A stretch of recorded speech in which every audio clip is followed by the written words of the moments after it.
Ayan po, may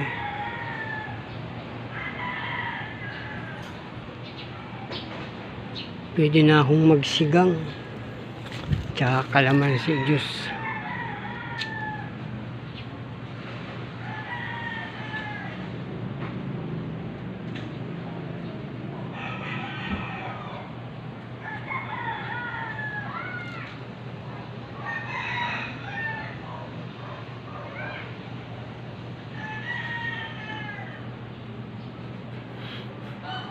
Ayan po, update sa aking halaman. Binisita ko po ang aking halamanan. Ito, lalaki ng ubi ko. Kaya parang kinakain ng uod yung mga dahon. Oh, maganda na yung papaya ko. Malaki na.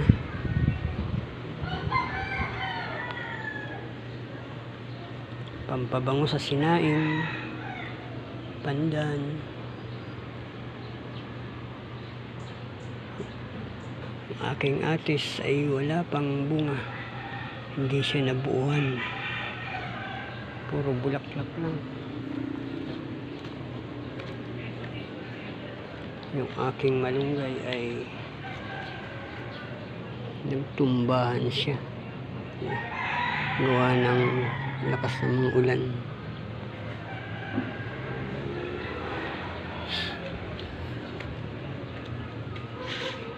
Ito yung malunggay ko, bagong tanim po yun. Parang hinampas-hampas siya ng hangin, kaya nagkaganito.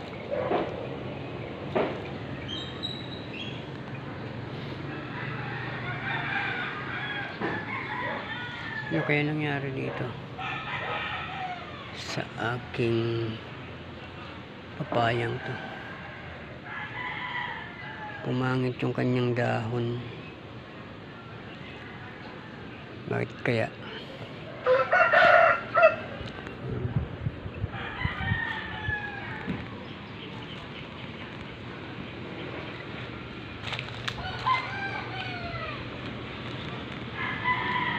At yung aking mahiwagang punong kahoy ay na po siya.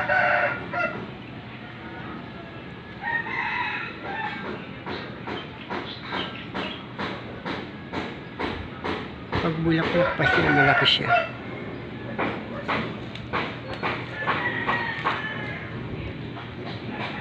Ganyan siya kalaki.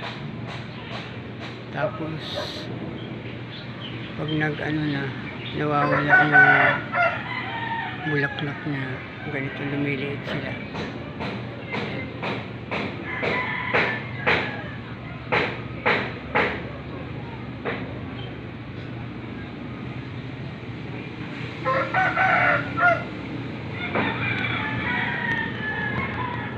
Hindi naman po yata ito punong kahoy, hindi po prutas, pero maganda siyang puno. Maganda siyang pagsilungan kapag yung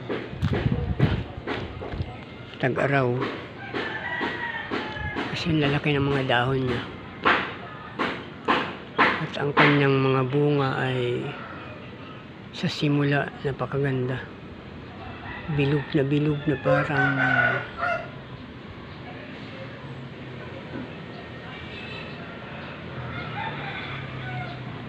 parang ano ba yun,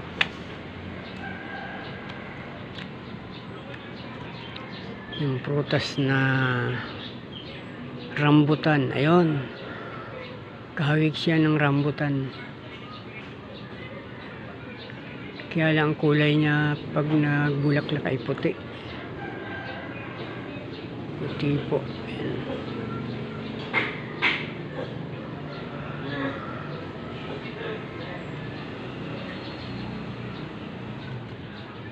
At yung aking guyabano.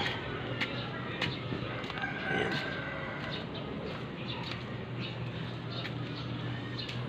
May isa pang bunga dun sa dulo.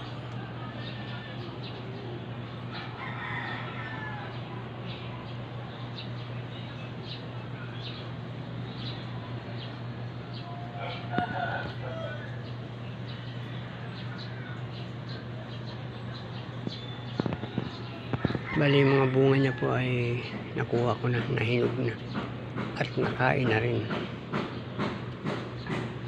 Yan, sana tuloy-tuloy ang pamumunga nila. Yan po, maraming salamat po mga kapatid. Yan po ang update ng aking halaman, mga halaman, ang aking mga munting libangan. Yan.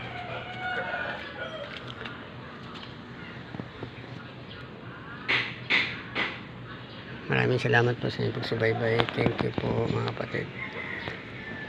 Bye bye.